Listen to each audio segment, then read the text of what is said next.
The applause was still going when my thumb found the seam. 40 years of cutting names into granite teaches your hands things your eyes miss. I ran my palm across Helen's memorial plaque the way I'd checked 1,000 headstones, and there it was, a strip of stone half a shade too dark, cool and faintly tacky. Fresh epoxy, someone had filled a line of lettering, and the filler hadn't fully cured. My daughter's fingers closed around my arm. "Not now, Dad," Lila whispered, smiling for the crowd. "Don't ruin her day." 3 names were carved into that stone. Helen's, Lila's, mine. But I made the original stencil myself, at my own bench, and Helen approved 4. The 4th was our son. I bent close, pretending to read. Under the filler, along the lower edge, I could feel the hard angle where a vertical stroke met a diagonal, a letter that was never supposed to leave. Lila leaned in and said Helen changed her mind at the end. Except Lila never once let me see the finished plaque. That epoxy was less than 2 days old. Whatever had happened to my son's name, it hadn't happened 4 months ago, when I was flat on my back after surgery. It happened this week. The last of the applause broke apart into small talk. Somebody laughed near the refreshment table. The dogwoods Helen had planted along the fence were letting go of their last white petals onto the grass, and for a moment I just stood there with my hand flat on my dead wife's name, letting the world go on without me. She built this garden. 15 years back, it was a weedy lot behind the church, and she turned it into a place where the neighborhood came to sit with its dead. She chose every bench herself. It was only right that her plaque should stand at the center of it, under the big dogwood, where the morning light comes through clean. I've cut 1,000 stones like it in my life, and I know what a finished one is supposed to feel like: the crisp shoulders of each letter, the polish that gives back nothing but cold. This one was wrong under a single narrow band no wider than 2 fingers, and my hands had known it before my head could catch up to what they were telling me. I crouched. My hip complained, the new one, the one they'd bolted in 4 months ago. I put my reading glasses on and looked at the place my thumb kept coming back to. The fill sat a hair proud of the polished face. Down along the bottom edge, where the smoothing tool had missed, I could make out the faint ridge of a serif that had no business being there. Near the upper edge, I could see a vertical stroke and the beginning of a diagonal running down from it. An N. I know my own lettering. I drew the stencil for this plaque at my bench last spring, before my hip went, before any of this, and every letter on it was shaped the way I've shaped letters for 40 years.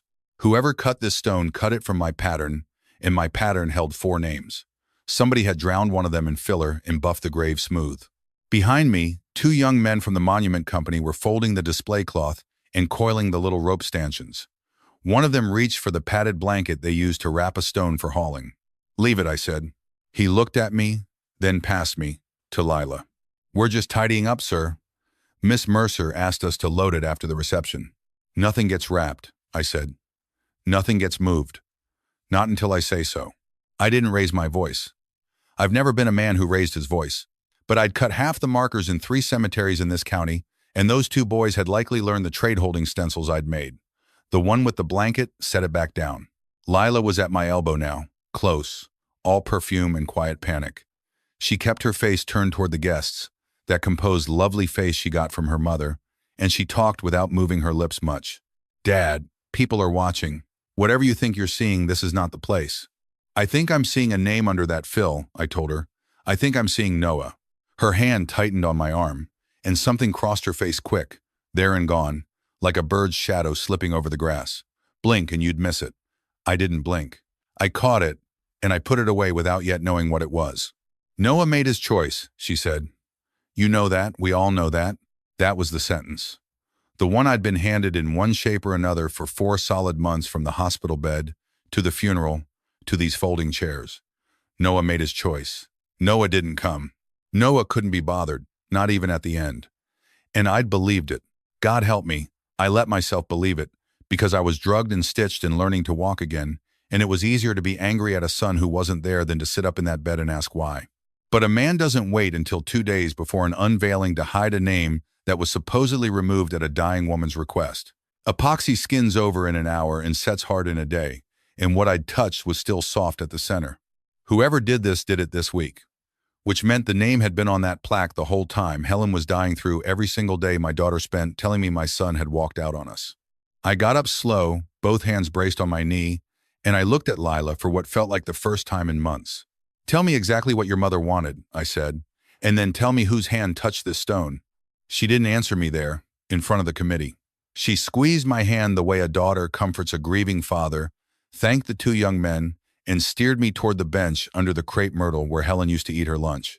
She sat me down like I was the one who needed handling. Then she told me the version. "You have to understand what it was like, Dad. You were in the hospital, and then you were home, but under half the time on those pills, and I was the one here. I was the one who called Noah, again and again, and he didn't come.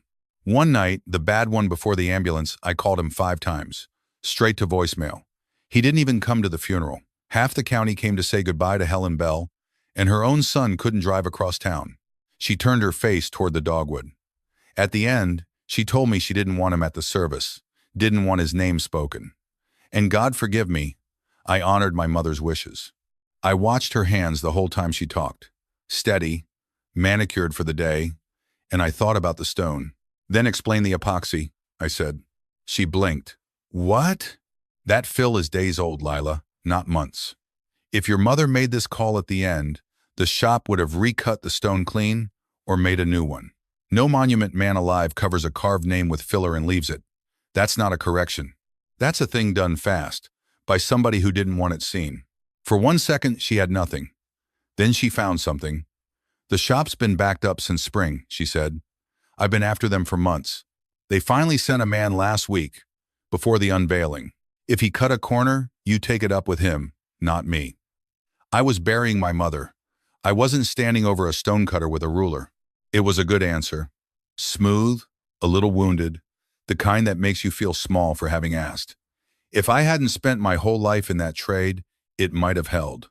I didn't argue it with her. You don't win anything arguing with a person who's decided she's the one who's been wronged. You just hand her more wall to stand behind. So I nodded and let her think she'd steadied me, and I started counting the things that didn't add up. Here's the thing about grief. It makes a fine wall. Nobody with a heart wants to lean on a grieving woman, and Lila knew it. She'd been standing behind that wall for 4 months, and part of it she'd built out of me, my absence, my pills, my willingness to lie in that bed and let her carry every hard thing so I'd never have to look at it straight. When she told me Noah wouldn't come, I didn't pick up the phone and call him myself. I told myself I was too weak, too foggy. The truth is, it was easier to be handed a reason to be angry at my son than a reason to reach for him.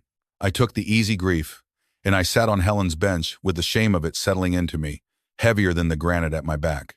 Lila stood and smoothed her skirt. "Let her rest, Dad," she said. "Softer now. Let all of us rest. Don't go digging just to hurt yourself." She kissed the top of my head and walked back toward the thinning crowd. She'd handed me a story with everything in it, the calls, the funeral, the deathbed wish, everything except the one thing I could put my hand on. The stone. And the stone told a different time than she did. I didn't sleep that night. I lay in the bed that still held the shape of Helen on her side of the mattress, and I did the exact thing she'd told me not to do. I went digging. Because before Noah was a name under a skin of epoxy, he was a boy at our kitchen table. 8 years old, moved through 3 foster homes in 2 years, sent back from everyone for the same crime, which was no crime at all. He was quiet, and quiet children make nervous people more nervous. That first night he cleaned his plate and then held his fork tight in his fist, waiting to be told the trial was over and he hadn't passed.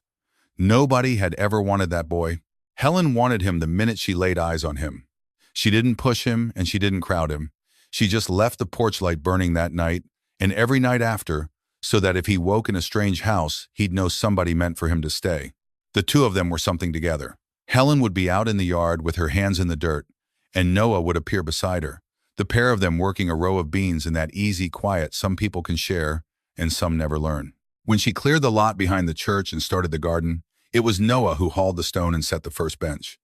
He never wanted his name on anything. He only wanted to be next to her. I loved the boy. I just never learned to sit beside him the way she could. I took him to the shop and put a chisel in his hand and waited for the thing to catch between us the way it caught between him and his mother, and it never quite did. He was made for growing things. I was made for the stone. We loved each other across a gap neither of us knew how to close, and I told myself there'd be time. Lila watched all of it. My daughter never spoke one hard word against her brother, not in 30 years, and I took the quiet for peace. I know better now. Some silences are peace. Some are just a ledger nobody reads out loud. Then last winter it came apart at once. Helen's diagnosis in November, my hip the week before Christmas, and after that I was no use to anyone flat on my back, then behind a walker, then dozing through the afternoons on pills that turned whole days to fog. Helen herself was only clear in patches by then, and I was rarely clear at all, and it was Lila who had the run of the house and the telephone. Somewhere in that haze I was told Noah was gone, called and wouldn't come, staying away while the woman who raised him died. The one time I heard his voice, a phone call in the worst of it, he didn't sound like a man walking out on anybody. "Tell Mom I love her," he said. "Tell her every day." Then the line went quiet and Lila slid the phone from my hand and told me I needed my rest. A man who abandons his mother doesn't call to say tell her every day. There were 2 stories now, and the granite carried a different date than the one my daughter told. But there was one witness that couldn't be worn down by tears or time, a thing I'd cut with my own hands and hung on a nail in a locked shop. If Helen approved 4 names, the proof of it was still out there, waiting. By the time the sky went gray over the ridge, I was up and dressing.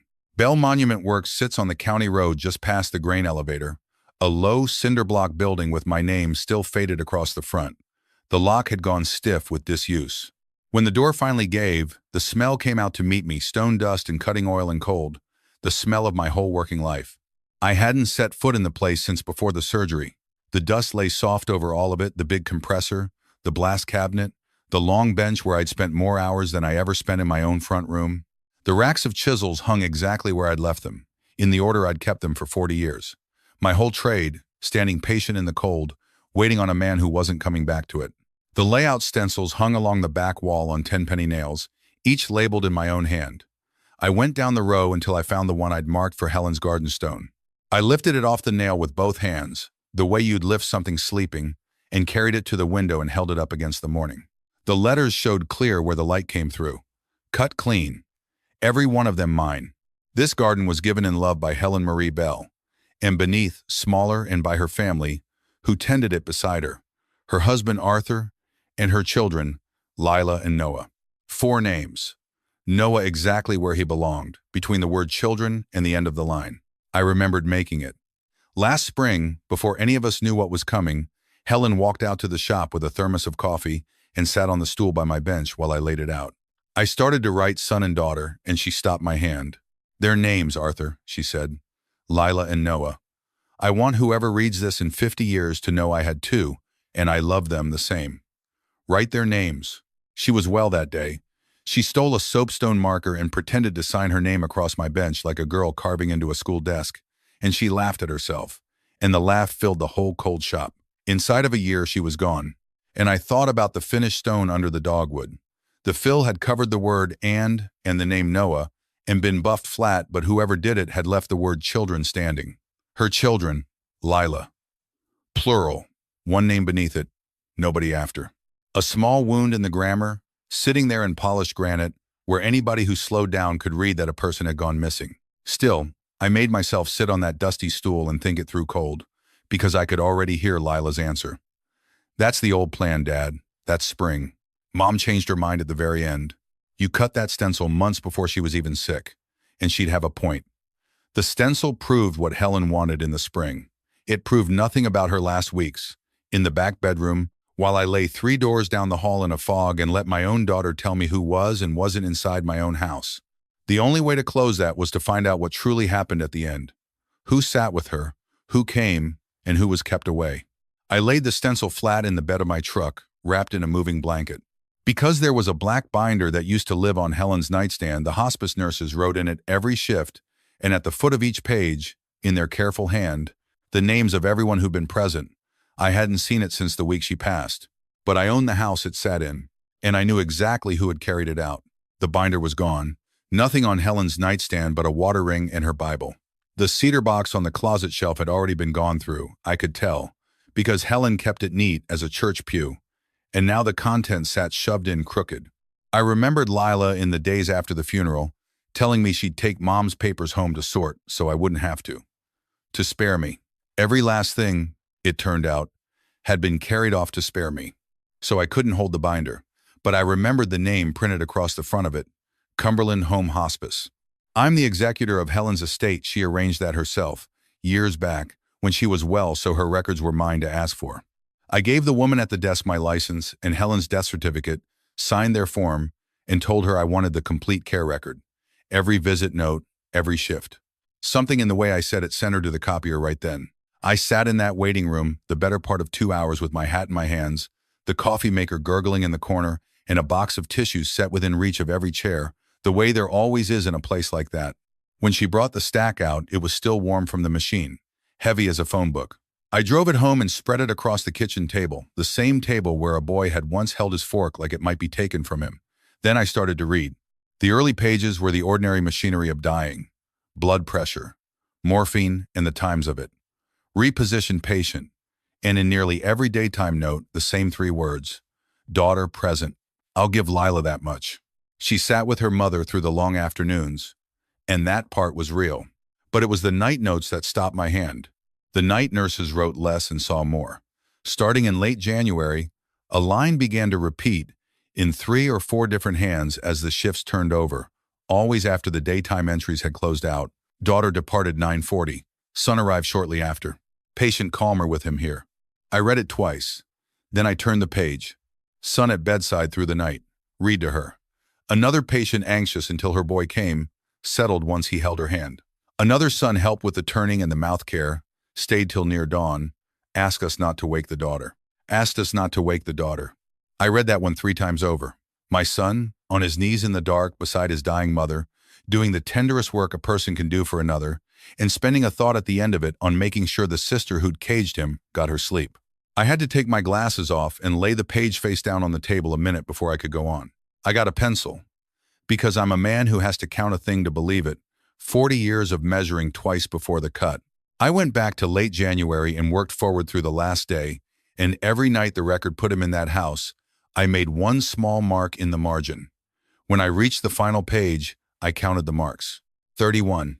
31 nights. My son had come to that house 31 times in the last stretch of his mother's life. He'd read to her. He'd turned her body when it ached. He'd done the mouth care, the humblest, hardest work there is, the kind you only do for a person you cannot stand to lose. And every single time, he had come after his sister was gone and asked the nurses to let her sleep and slipped back out before the morning and before me. I sat at that table a long while after that, and the coffee I'd poured went cold at my elbow. Out the window, the afternoon crept slow across the little backyard beds Helen used to keep with her own 2 hands. Some of those nights, my son had been 40 feet down the hall while I slept off the pills and hated him for not being there. I don't know that anything ever shamed me the way those pages did not for what Noah had done, but for how easily I'd believe the opposite of it, because believing it cost me nothing and the truth would have cost me everything. But shame answers no questions. A son who loves his mother like that doesn't creep in like a thief in the dark unless somebody made that the price of the door. Somebody had told my boy it was the only way he'd be let in at all. There was an address in Helen's book, in her own handwriting, under the letter N. I put on my coat. Noah lived 20 minutes south, in a rented frame house at the end of a gravel road, a work truck in the drive with Ridgeline Nursery painted on the door.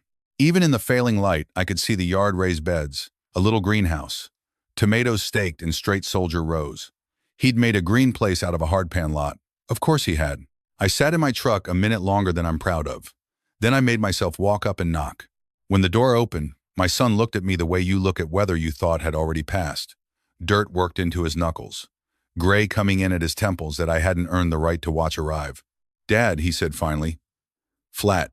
Not a question. Not a welcome. I've read the hospice record, I said. All of it. 31 nights, Noah. I know I had it wrong, and I know what it cost you to let me have it wrong, and I came to hear the rest from you. If you'll tell it. Something moved behind his face, then went still. He held the door one more second, deciding. Then he stepped back and let me in. The house was small and clean and smelled of coffee and potting soil. Seed catalogs stacked on the counter, muddy boots by the door, a whole quiet life I'd had no share in for longer than I wanted to count. He didn't offer me any coffee. We sat at his kitchen table, and it took him a while to start, the way it always took him a while, even as a boy. She called me the night of the diagnosis, he said. Mom did, not Lila, Mom. For about a week, I came in the afternoons and sat with her, and it was fine. Then Lila took over the care, set the schedule, hired the hospice, ran the house. By then, Mom drifted in and out, and Lila was listed as her healthcare proxy. The hospice took its instructions from her, and she sat me down and told me how it was going to be. He turned his cup a quarter turn on the table. I could come at night, after she'd gone home. Never in the daytime. Never when you were up and around, Dad. Never so you'd know I was there. And I was not to call you, not once. Those were the terms. Break one of them, she said, and she'd keep me out for good, tell the agency I was a distress to the patient and have my visit stopped. And she could have. She had the say-so. She had everything. And I had a dying mother behind a locked door and one key that only turned at night. So you took the terms, I said. My voice didn't come out right. Every humiliating one of them, he said. I let my sister make me a secret in the house I grew up in, because the other choice was never seeing my mother again. That's not a hard call, Dad. I'd have crawled in on my hands and knees. What were they like? I asked him. The nights? He was quiet a while. She was mostly gone by dark, most of them, he said, but she always knew my voice. I'd read to her those seed catalogs she loved, the descriptions, climbing roses and heirloom tomatoes, like the two of us were planning out next spring. Some nights, she'd squeeze my hand on a word she liked, and that was the whole of the conversation, and it was enough. Toward the end, I'd just hold her hand and listen to her breathe and try to set the sound of it to memory. I knew I wasn't going to get to stand up front in any church for her, so I took my goodbyes an hour at a time, in the dark, and I told myself that was more than a lot of sons ever get. I thought about all those afternoons I'd lain in the front room nursing my bitterness at him, safe and warm and righteous, while he was scrubbing in at midnight to do the hardest work there is for the woman we both loved. I had to look at the tabletop a while before I could say the next thing. And after, I said, after the funeral. Why not come to me then? He looked at me a long moment. Because she told me you'd agreed to it, he said. That you wanted me out of the family for good.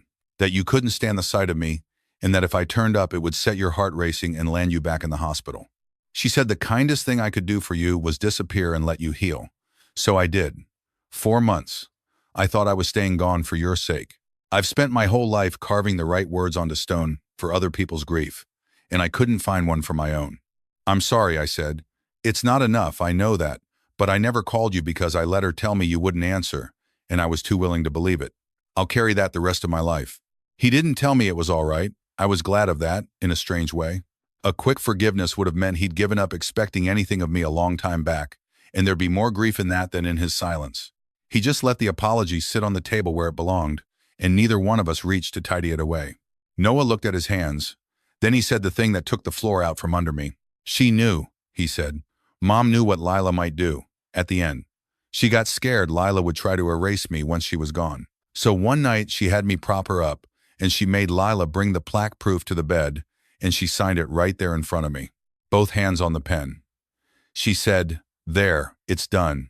Your name is cut in stone, and nobody living can undo it." She was so sure of it. It was the last steady thing I ever watched her do. And I was about to tell him it hadn't been enough. That was the true cruelty of what my daughter did. She hadn't only erased a name. She'd reached back and made a liar out of the last true thing a dying woman had managed with her own hand. I had to tell him.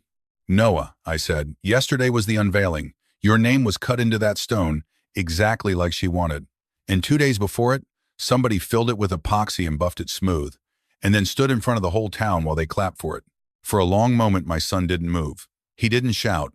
Noah never was a shouter.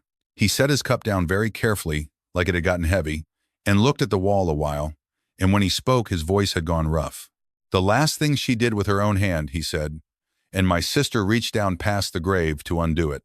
"Yes," I said. He wiped his face once with the back of a dirty hand, and then he was steady again. "Steadier than I'd have been. I'm glad you came, Dad, I am.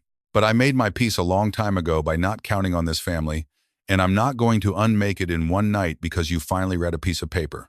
Don't ask me to." "I won't," I said. "I didn't come to ask you for anything. I came because you were owed the truth, and I was 4 months late bringing it." He walked me to the door. On the step, with the crickets going in that good green yard of his, he said one last thing. "That proof is somewhere, Dad. She signed it, dated it, 3 weeks before she passed. If Lila didn't burn it, it says exactly what Mom wanted. I could have driven straight to Lila's for her mother's papers, but I already knew how that would go. If the signed proof was still in that stack, it wouldn't be by the time she handed it over. I needed a copy she'd forgotten to worry about. And then it came to me, plain as the morning I hadn't cut that finished stone.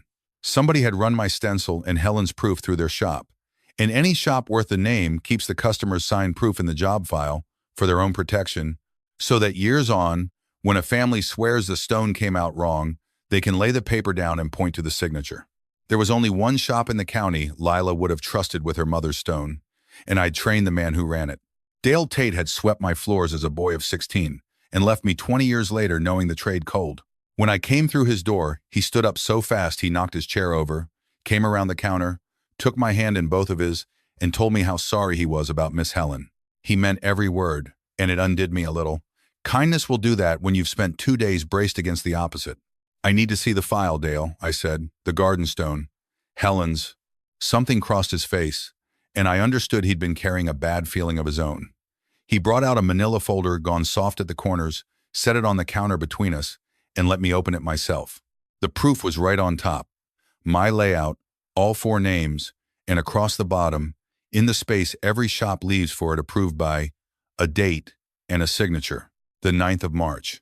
3 weeks, near enough, before we put her in the ground. I've known Helen's hand for 46 years, and this wasn't it. This was a signature dragged across the line by a woman who had to hold the pen in both hands to make it go every letter shaking, the H big and effortful, the tail of the last name trailing off where her strength ran out. She had fought for every stroke of it, and she had finished it. Helen Marie Bell, plain as she could make it, right beneath all 4 of her family's names. She hadn't changed her mind at the end. At the end, she had made certain. I stood there in Dale's front office and I wept, the first time I had since the funeral, over a laser print of a shop form. Not because it damned my daughter, because it was Helen, reaching up out of the ground with the last of her strength to keep hold of her boy, and she had trusted a piece of paper to do the thing the rest of us hadn't. Dale cleared his throat. He had the look of a man dreading the chance to say a thing. Mr. Bell, I cut that stone myself, off your stencil, and that proof, 4 names, clean, delivered it in April. Then about 2 weeks back, Lila Mercer called here wanting a name taken off. I told her that's not a thing you do to finish granite. You can't lift a cut name back out. You recut the whole face or you start over. And either way, it's weeks. She went quiet and said never mind. She'd handle it herself. I swear to you, if I'd known she meant a tube of epoxy, I'd have called you. You didn't do this, Dale, I said. She did. And she did it knowing exactly what that paper says, because she's the one who carried it to her mother's bed to be signed. He made me 2 copies and locked the original in his safe. I sat in his parking lot a long minute with the folder on the seat beside me like a passenger, watching the traffic go by on the bypass, ordinary people on ordinary errands. There was nothing left to find out. There was only one hard thing left to do. I started the truck and drove to my daughter's house. My daughter had done well for herself. Her house sat on the east side of town brick, white columns, a lawn cut close as a putting green. She came to the door in her weekend clothes with a dish towel over one shoulder. And when she saw my face, and then the folder in my hand, the towel slid off her shoulder slow, the way a flag comes down. Come in, she said. She didn't ask what it was. That told me plenty. We sat at her kitchen counter, and I turned Helen's signed proof around to face her. The 9th of March, I said, your mother's signature. You carried her that paper to sign yourself. Noah watched her do it. I've got her hand on the page, the hospice record with your brother in that house, 31 nights, and Dale Tate's account of the call you made. I know what you did. What I drove over here to find out is why. She looked at the paper a long while. She didn't touch it. My daughter is not a stupid woman, and she didn't waste either of us with a story the page had already killed. Because she loved him more, she said. What are you talking about? I said. You really never saw it, did you? Saw what, Lila? I was the child who never caused a bit of trouble, she said. So everybody decided I never needed a thing. That's a grievance, I said. It isn't what you did. He was your brother. Lila, tell me why you'd take a chisel to your own brother's name. You want me to say it out loud, she said. I want you to say it true. She pressed the heel of her hand hard against her mouth and stared down at the proof lying between us. And when it finally came, it came in pieces, the way a wall comes down. Because he got to need her, she said. That was the whole trick of him. The scared little boy. The porch light on all night. Her out in the dirt with him every single evening. And I was fine, so I got nothing. You had everything, I said. I had everything except the one thing. Her voice cracked, and the composed woman was gone, and it was just my girl. The second I ever needed somebody in this family, I stopped being the easy one. And the easy one was the only thing I knew how to be to keep her looking at me. I never once doubted the two of you loved me, she said. That was the worst of it. I just always knew, underneath, that if it ever came down to him or me, I knew which way you'd both lean. You carry a thing like that quiet for 40 years and you tell yourself it's nothing. And then one day you're standing at a stone with a tube of filler in your hand. And when she was dying, I said, quietly, you finally had her to yourself. She didn't answer me. Her whole body answered. For the first time in my life, I was the one she needed, she said at last, barely above a whisper. Me. I held the water to her lips, and he had to come to me to be let in. At night, like a beggar. And I thought, when she's gone, I can make the stone say what should have been true the whole time. That she had a daughter. One. That I was enough. The kitchen went dead quiet. Somewhere down the hall, a clock ticked. I looked at my grown daughter, and I felt two things at once. And I'm old enough now to hold both without dropping either. I felt the plain, cold fact of what she'd done. And I felt something split open in my own chest. Because a child doesn't grow up starving at a full table unless the people at the head of it never once looked down and saw her plate was empty. Helen and I did that. However much we loved her, we let her believe love was a race, and that she'd lost it. That part is mine, and I'll carry it beside the rest. Then I stood up and closed the folder. I believe you, Lila, I said. I believe every word of what it cost you, and I'm sorrier than I can say for our share of it. But you are not that girl who lost the race anymore. You're the woman who smothered her brother's name under a skin of epoxy 2 days before you'd have me stand in that garden and call it your mother's dying wish. A wound explains a person, honey. It does not get to hold the pen. She was crying in earnest now, and I did not go to her, though every father's bone in my body wanted to. The lie ends, I said, all of it. Noah's name goes back on that stone, and the people who stood in that garden and clapped are going to hear the truth of what they were clapping for. The only say you've got left is whose mouth they hear it from. I let myself out. She didn't follow me, and I didn't look back through the window, though I wanted to, the way you want to press on a sore tooth. She was still my girl. That's the part nobody warns you about. You can know to the bottom of your soul that your child has done a wicked thing and love her exactly as much as you did the day she was born, and both of those sit down at the same table, and neither one lets the other off. I gave her 2 days. I told myself it was mercy, but the truth is I needed them myself, to be sure I could stand in that garden and do a hard thing without letting it turn into a cruel one. There's a line between setting a thing right and settling a score, and the second one leaves you emptier than you started.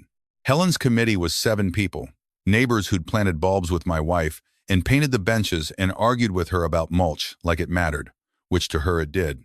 I called Ruth Ainsley, who'd started the garden alongside her 15 years back, and asked her to gather them by the stone. I called Noah too, and asked if he wanted to be there. No, Dad, he said. I've stood invisible in enough rooms in this family. You go on.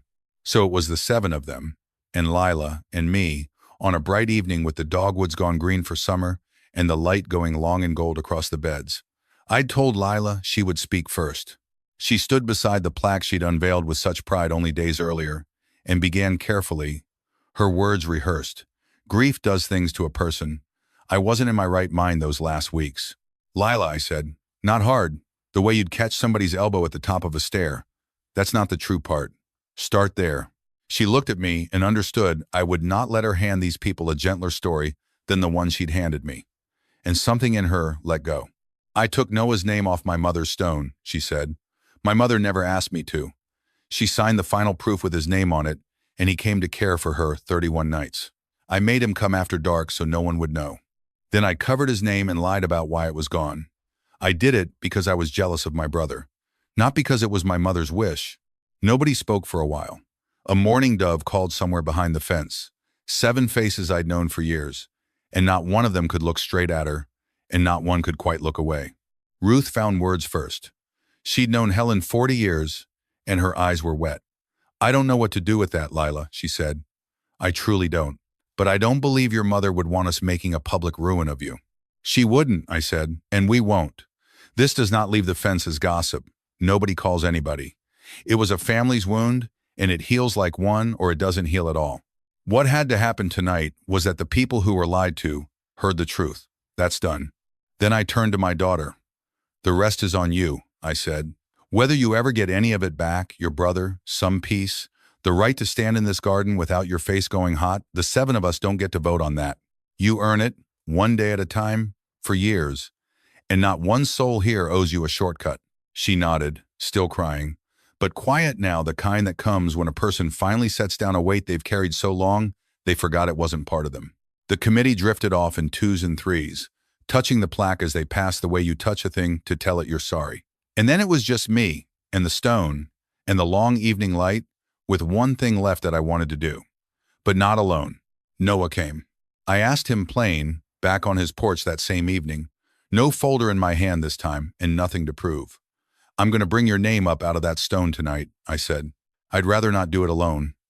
He looked out at the dark a while. Then he got his jacket. We didn't say much on the drive, but when I cut the headlights at the garden, he spoke into the quiet. "I'm not going to tell you it's all right, Dad, because it isn't. If I say it is, then all those nights I came in the dark turn into nothing.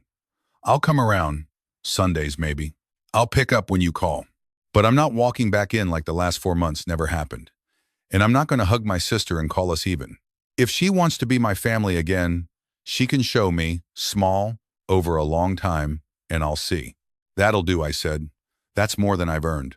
I set a work light off the truck battery and laid my tools out on a blanket in the grass, and the old motions came back to my hands the way they always do. Noah crouched beside me, the way he used to at my bench as a boy. The epoxy came away easier than it went in a fill packed in a hurry, never sets like an honest one. I worked the edge with a fine pick and a little solvent, slow and patient, the way stone teaches a man to be patient. A flake at a time the gray lifted, and the first thing to rise under the work light was the straight left stroke of the N I'd found with my thumb 4 days before. Then the round of an O. Then the rest of it, one careful cut at a time, Noah. His name had never once left that stone.